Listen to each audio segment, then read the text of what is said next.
بنية لرضاء الله وعلى نية الفتوح والرسوخ والمنوبة النصوح وشرح الجسد والروح وإلى حضرة النبي المصطفى رسول الله محمد صلى الله عليه وسلم وآله وأصحابه وأزواجه وذرياته وأهل بيته الكرام شيء لله لهم الفاتحة.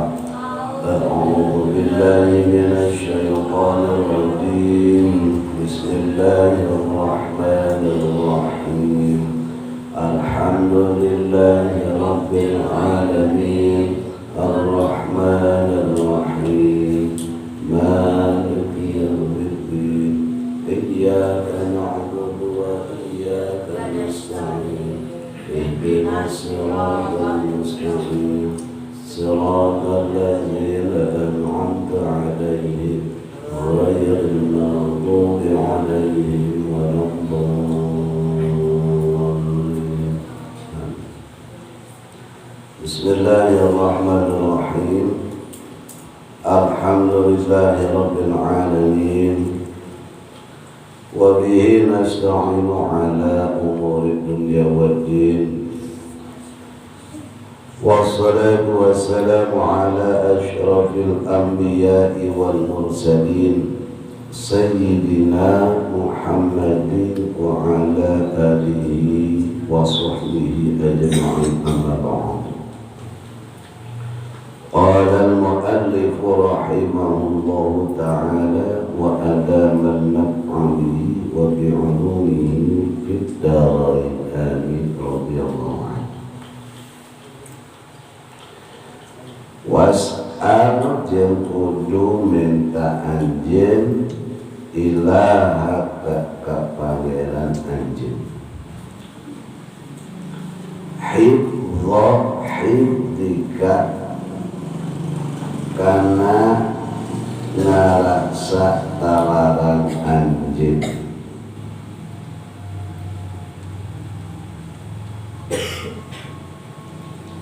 ragiban dari anu resep fi fadlihi dina kanugrahan Allah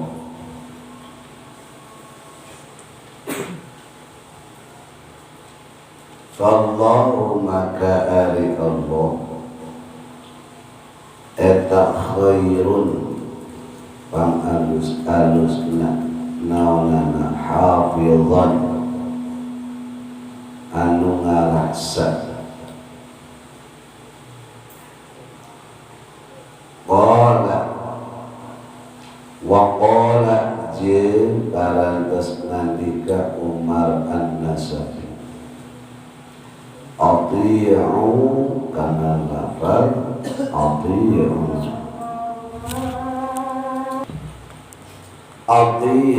kana lafal ati'u kudu ta'at aran jeung kabeh ka Gusti Allah jeung Rasulna Allah. Wajib jeung kudu sungguh-sungguh aran jeung kabeh wala taksulu jeung ulah kedul aran jeung kabeh dina taat wa antum bari ari aran jeung kabeh ila rabbikum ka pangeran aran jeung kabeh eta turja'una dibalikeun aran jeung kabeh wala tahja'u jeung ulah sare aran jeung kabeh fakhiyarul wara maka ari pangmulia-muliana makhluk asyraful makhluqina qalilan dina saeutik minal laili dibetik ma yahja'una eta teu sare itu waro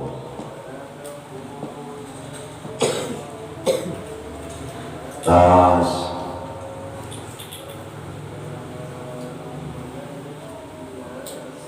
jadi masih kasauran Bina Umar bin Muhammad An-Nasafi anu disebut anu julukanana Asy-Syaikh Al-Jalil Az-Zahid Al-Hujjaj Najmuddin, bahwa orang teh kita semua kun lil awamiri wan nawahi hafizan, harus menjaga akan perintah dan larangan Allah, menjaga perintah Allah dengan menjalankan perintah Allah, menjaga larangan Allah berarti dengan meninggalkan, menjauhi larangan Allah. Kemudian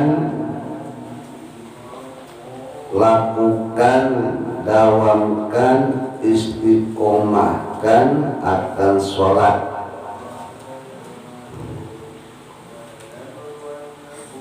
Sebab sholat adalah sebuah ibadah bangsa badan yang zahir, yang terlihat, dan afdalul ibadah, ibadah yang paling utama. Ibadah bangsa badan yang terlihat yang paling utama adalah sholat. Sehingga sholat fardu lebih unggul daripada sholat ibadah saum, ibadah zakat, termasuk haji. Sholat sunat lebih utama daripada saum sunat, sedekah sunat, haji sunat. Sehingga barometer ibadah itu ada pada sholat.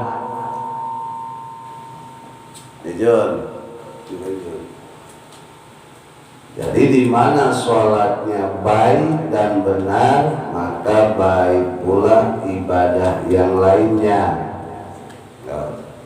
Terjadi.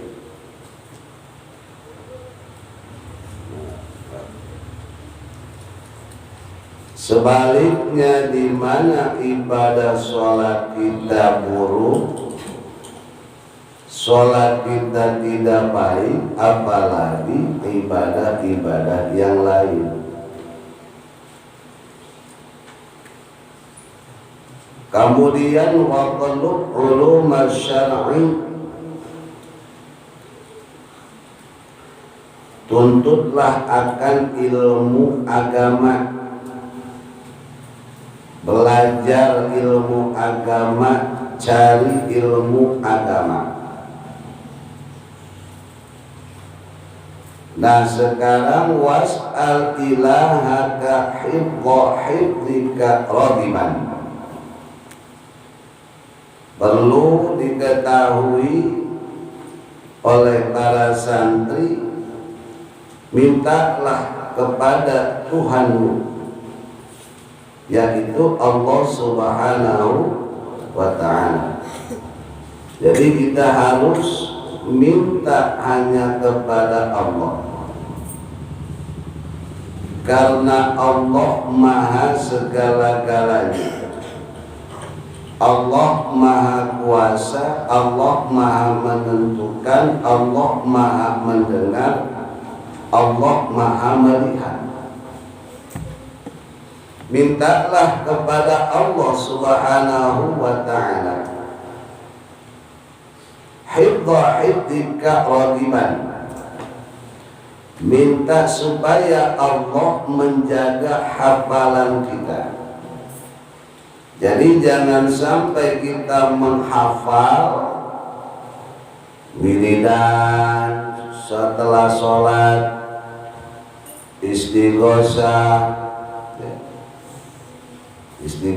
kita hafal, nanti jadi parukunan sholat ya, padu sholat, terus syahadatain, capek-capek menghafal sebulan, 2 bulan, 3 bulan, sampai 5 bulan sudah hafal, jalan ke 6 bulannya lupa lagi. Capek-capek menghafal jurumiyah dari bab kalam al-kalamu wal lafzul murakkabul mufidu bil wad'i sampai babu mahfudzatil asma, 7 bulan, 8 bulan, 9 bulan baru hafal. Ngaji ibriti paroho den menghafal, menalar ibriti ya. Kepada ibriti deh. Alhamdulillahilladzi qad wafaqa lil ilmi khairan khalqihi wa lituqa hatta nahaqulu mu'minahwi fa min 'azimi sya'nihi fa qulibat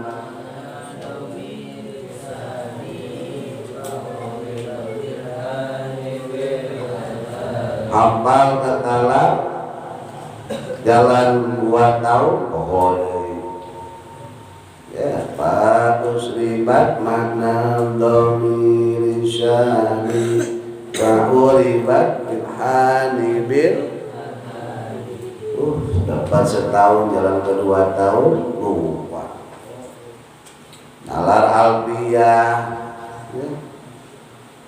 Ngaparhan capek-capek qala Muhammadun wa banu maliki amadu rabbillah doa talar alfiyah 1000 lebih, jalan 2 tahun. Begitu juga yang sekolahnya belajar matematika, lulus sekolah barho, bubar sekolah ya. Maka mintalah kepada Allah yang Maha Kuasa, minta kepada Allah supaya Allah menjaga kekuatan hafalan kita dari pancabaya yang merusak akan hafalan. Makanya ada tuh di antara yang menjaga hafalan, ada seorang santri bertanya, kira-kira kalau melihat yang bening-bening banyak, yang bening-bening air beningnya, sampai-sampai seorang santri itu menjaga pandangannya dari yang bening-bening. Sebab dengan melihat yang bening-bening jadi saru ya, kita kebayang yang bening-bening. Berbari rupanya bari pohon. Makanannya harus dijaga. Raghiban, memang benar-benar resep. Ya. Artinya tidak cukup kita menghafal, tapi harus disertai dengan murojaah, mengulang-ulang. Dan di saat mengulang-ulang itu semata-mata karena kita resep, suka, senang. Itu yang paling susah bukan nambah talaran, tetapi mengulangi talaran yang paling susah, mempertahankan hafalan. Nah, makanya kita harus minta kepada Allah supaya Allah menjaga hafalan kita, dan juga Allah menjaga pemikiran kita, menjaga kekuatan hafalan dari hal-hal yang merusak, yang mengganggu hafalan. Itu. Fi fadlihi, pada karunia anugerah Allah Subhanahu wa ta'ala. Sebab fallahu khairun hafizah, sebab Allah itu sebaik-baiknya yang menjaga. Jadi hanya Allah yang sebaik-baiknya menjaga. Hanya Allah yang bisa menjaga hafalan kita. Orang lain belum tentu bisa menjaga hafalan karena terkena sifat bosan. Contoh, ya, Dani dan Arifin. Adeknya kurang teh coba balik poho, elingan kurangnya, bedaan ingetan. Ayo balikan, ya, Arifin ngebandungan dengerin gitu. Kemudian Dani yang nalar terus, oh salah, ini begini. Itu tiap hari, tapi lama-lama bosen. Capek terus kumaha sorangan. Nah, gitu. Capek. Jadi kalau manusia itu terkena sifat bosan, sifat jenuh. Tapi Allah tidak pernah bosan, Allah tidak pernah jenuh. Dan Allah tidak terkena sifat bosan dan jenuh. Allah ngasih rezeki nggak ada bosannya. Allah ngasih nikmat nggak pernah jenuh. Setiap saat, setiap detik, setiap jam, setiap sekon, Allah selalu memberikan nikmat tanpa bosan, tanpa jenuh, capek. Maka dari itu hanyalah Allah sebaik-baiknya yang menjaga. Maka mintalah kepada Allah untuk menjaga hafalan kita dengan cara semoga Allah memberikan hafalan yang kuat, kekuatan hafalan, dan juga dikasih resep untuk menghafal. Dan hanyalah Allah sebaik-baik yang menjaga.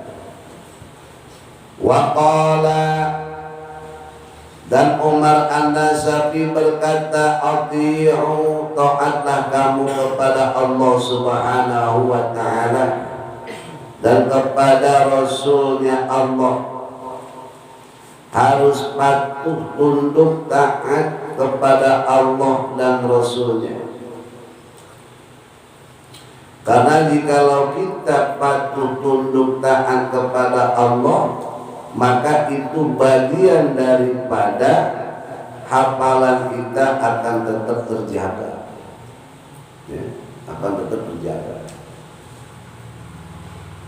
Jadi di antara untuk menjaga hafalan adalah taat kepada Allah dan Rasulnya. Wajib dan bersungguh-sungguhlah kamu Wala taksulu bitta'at, janganlah kamu malas untuk taat kepada Allah dan Rasul.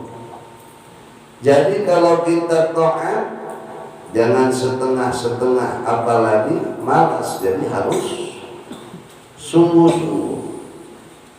Terasa oleh kita semua bahwa ibadah taat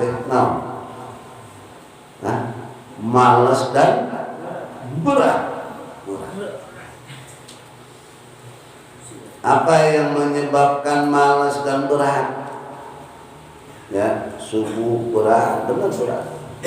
Sholat berat, ngaji berat, sedekah berat. Tapi kalau ngobrol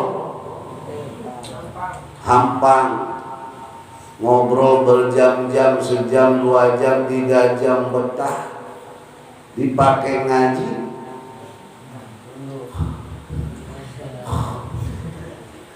makanya ada orang Amerika terkena penyakit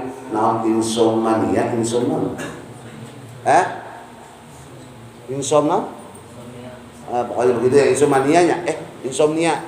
Nah, terkena penyakit insomnia. Insomnia itu susah tidur.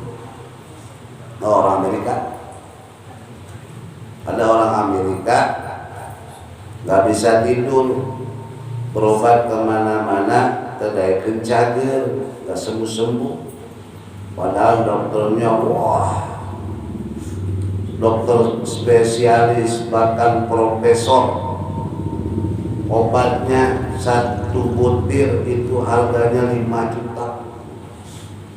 Ketemu dengan orang Indonesia di Amerika, ngobrol bahasa Amerika, bahasa Inggris.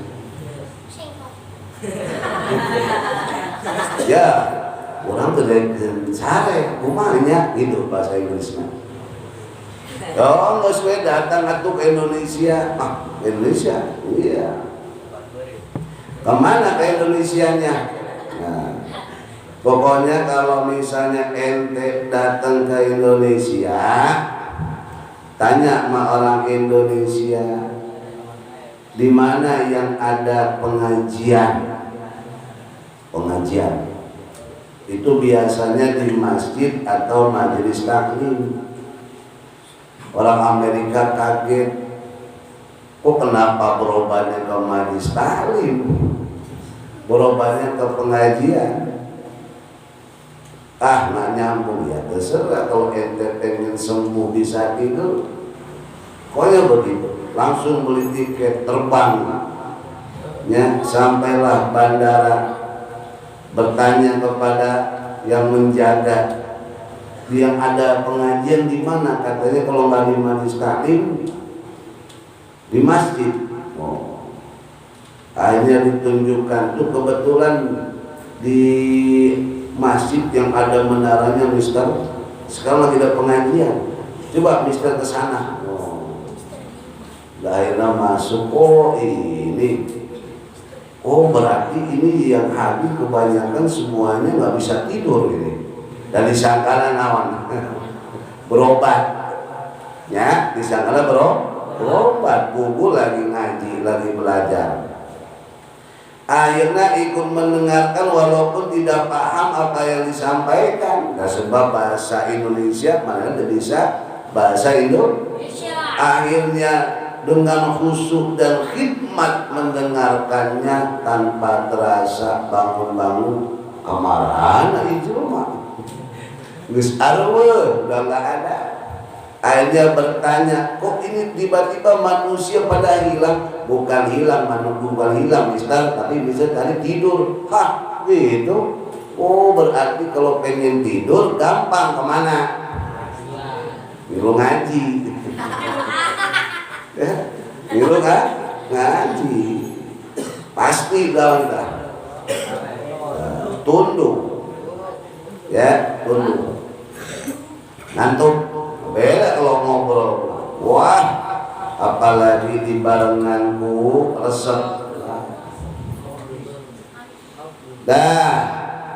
Jadi wala taksulu, Janganlah kamu malas di dalam taat kepada Allah dan Rasulnya. Wa antum ila rabbikum turja'un, dan kamu semuanya akan kembali kepada Tuhanmu. Artinya sesungguhnya kamu semua akan hukum Tuhanmu dikembalikan. Maksudnya apapun yang kita lakukan di muka bumi ini, yang kita kerjakan, yang kita jalankan itu, maka nanti kita akan melihat hasil dari yang kita perbuat, hasil dari yang kita lakukan. In khairan fa khairun. Kalau yang kita lakukan kebaikan, maka kita akan melihat hasil dari kebaikan tersebut. Kita akan senang, akan tenang, mendapatkan nikmat kubur, apalagi nanti di akhirat.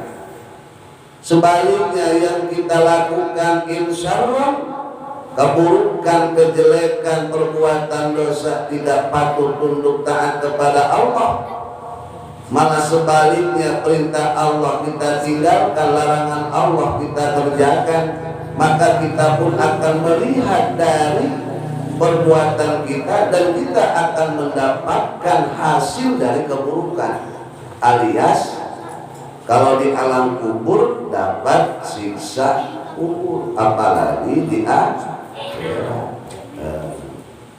Semuanya akan diperlihatkan kepada Allah dan kita pun akan melihat. Tidak ada satu perbuatan kita yang terlewatkan tanpa dihisab oleh Allah. Tidak ada yang kita lakukan itu terlewatkan oleh malaikatnya Allah. Semuanya akan jelas, semuanya akan kita ketahui, bahkan kita pun akan dikasih ingat oleh Allah Subhanahu wa ta'ala. Bahkan kalau di dunia apa yang kita lakukan sudah, yang kita lakukan bulan lalu, tahun lalu kita lupa. Jangankan yang sebulan, yang sepekan pun kita lupa. Jangankan yang sepekan 3 hari pun kita sudah lupa. Dari pagi sampai ketemu pagi kita sudah lupa apa saja yang sudah kita kerjakan. Tapi nanti kalau sudah meninggal, hidup di alam kubur, hidup di alam barzakh, kita akan diberikan ingat kembali oleh Allah, sehingga tidak ada satupun yang terlewatkan. Apa harus dijelaskan di kitab nanti jadi di kitab Nurul Dolar bisa mencatat, ya ternyata kita mau mencatat keburukan, akhirnya kita diam malu, kata malaikat tulis aja, tulis. Akhirnya kita nulis. Kalau amal baik, guru-guru semangat, lempengan amal guru tersendat-sendat malu. Kita tahu dan kita sadar. Makanya kita hidup di dunia itu seperti mimpi. Jadi manusia saat ini sedang mimpi. Artinya hari-hari kan kalau mimpi seperti nggak nyata. Makan padahal nggak makan. Ya, berjalan padahal tidak berjalan. Hidup di dunia seperti berjalan padahal tidak jalan. Seperti makan padahal tidak makan. Artinya di dunia tenang-tenang hari-hari. Nanti kalau sudah masuk ke alam kubur baru kita itu lagi hidup, lagi bangun, nggak tidur. Baru menyesal, baru sadar. Kalau sudah masuk ke alam kubur. Kalau di dunia mah nggak sholat tidak menyesal, ngaji tidak menyesal, nggak seperti mimpi, ya. Tapi kalau sudah mati baru menyesal. Oh ternyata benar. Inilah akibatnya kalau tidak sholat. Oh ternyata benar. Inilah kalau kita ibadah oh ternyata benar, baru sadar. Tapi sadar setelah mati tidak ada gunanya. Penyesalan setelah masuk alam kubur tiada gunanya. Wa antum ila rabbikum turja'un.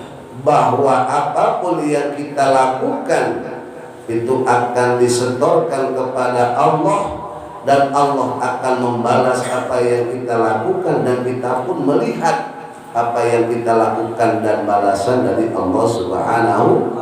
Makanya wala taksu, jangan kedul.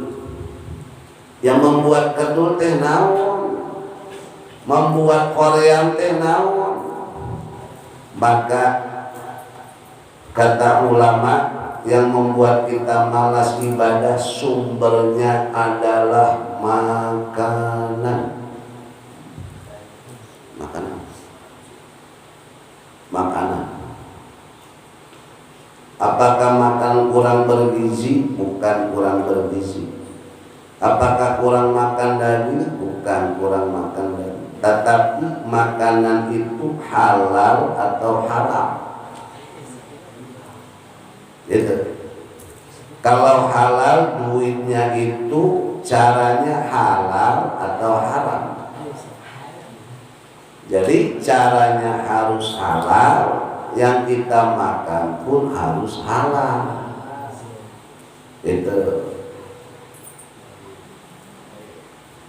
ya, cara yang halal, cara yang benar, dan makanannya pun halal dan thayyiban.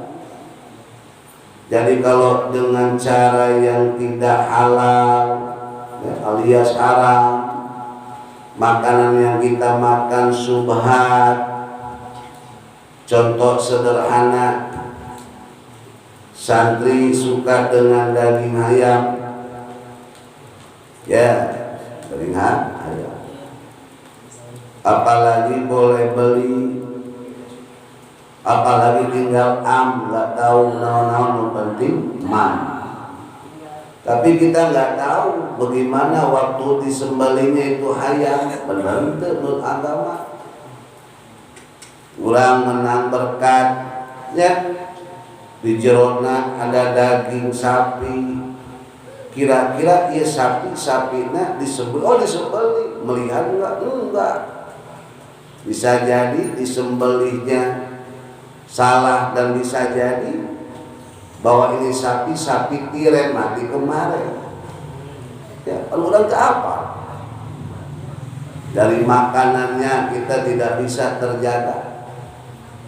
Minuman yang kita minum, waktu belinya bagaimana, apakah sesuai dengan akad jual beli menurut hukum. Itu sumber pertama teh makanan. Cara kita mendapat makanan itu dengan cara yang haram atau halal. Terus barangnya itu subhat, halal atau haram. Kalau caranya dengan cara yang halal, makanan tersebut makanan yang benar-benar jelas halal thayyiban, ya. Cara yang halal, makanannya itu halalan thayyiban. Seperti mana? Contoh, kita punya sawah, ya. Sawah dikelola oleh kita jaga. Misalnya kalau zaman dulu, ya, zaman dulu dengan organik, kemudian kita giling, ya. Dan kita giling pun secara apik. Diledongnya di lektor ke orang. Kalau dagang, kita belanja dengan, nggak usah belanja lah, nanam jauh. Dagang pisang goreng, nanam naon ubi, hasilnya kita goreng, kita jualnya pakai ijab kabul. Kan kita mah kadang-kala belanja nggak pakai ijab kabul, ya, makan bubur baru bayar, Itu kalau habis dimakan jatuhnya ngutang apa namanya. Paling jual beli mah kudu dah cing-cing. Ada barang ada uang. Ini mah barangnya habis baru duitnya kasih. Kan harusnya kubur dikasih, duitnya baru gitu Pak kuduna. Ya. Nah, kadang-kadang buburnya mau udah di perut, udah lama kita udah ngopi, udah ngerokok, baru bayar.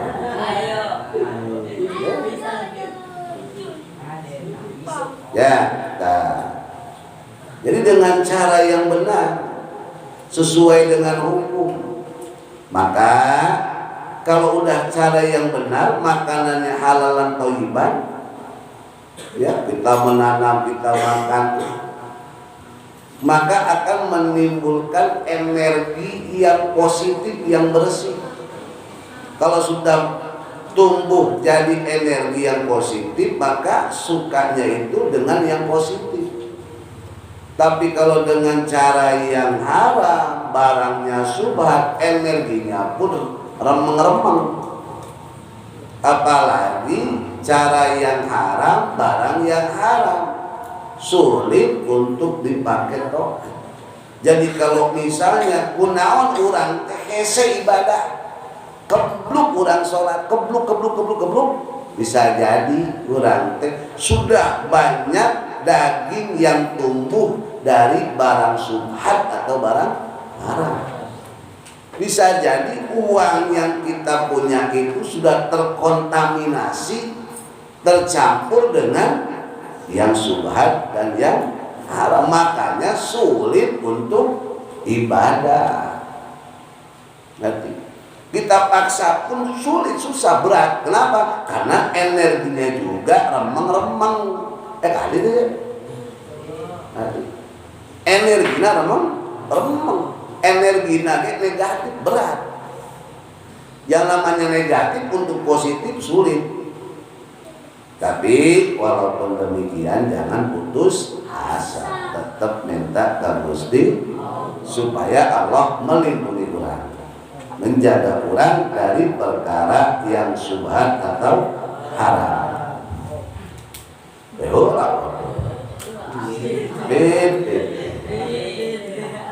Lebih ke mana, Bin? Wala tahja'u ta'yibid bakhiyarul wara qalilan minal laili ma yahja'un. Maka janganlah kamu banyak tidur. Jun, jangan banyak tidur, maka jadikanlah malam itu malam, siang itu malam. Oke, baik. Malam kan waktunya tidur, siang pun dijadikan malam, biar tidur terus. Ya, ya minimal malam jadikan malam, siang jadikan siang minimal. Tapi walaupun siang dijadikan siang, dipakai yang positif. Tapi orang-orang yang menghadap Allah, yang menuju Allah, maka jarang sekali malam itu dijadikan malam. Artinya dipakai tidur, jarang. Ya, tapi bukan berarti orang yang jarang tidur malam berarti kekasih Allah, bukan. Belum tentu orang yang jarang tidur malam itu dia adalah orang-orang yang menuju Allah. Bisa jadi begadang lihat HP, bisa jadi begadang main gaple, main catur, ngagitar gonjreng-gonjreng, bisa jadi ngobdut di luhur. Han di luhur ngerokok, ngopi bari undut, sare jeremplik. Kakek ngontrol kalau Rasul apa begitu. Oke, udah turun, ceng hargai, lanjutkan bersambung. Ya, bersambung. Nah, jadi sedikitkan waktu malam itu untuk tidur. Ya, wala tahja'u fakhiyarul wara qalilan minal laili ma yahja'u. Jadi orang-orang mulia, makhluk-makhluk yang mulia di hadapan Allah itu adalah yang malamnya sedikit dipakai tidur, diisi dengan ibadah, lain ngopi, lain ngebanting kartu, lain ya, lain digunakan untuk yang tidak ada manfaatnya. Boleh gak kita sewaktu? Ya boleh-boleh aja, tapi jangan sampai kebablasan, terlena sehingga lupa kepada Allah. Jadi orang-orang yang mulia di hadapan Allah, sekali lagi malamnya itu sedikit dipakai tidur. Wallahu a'lam.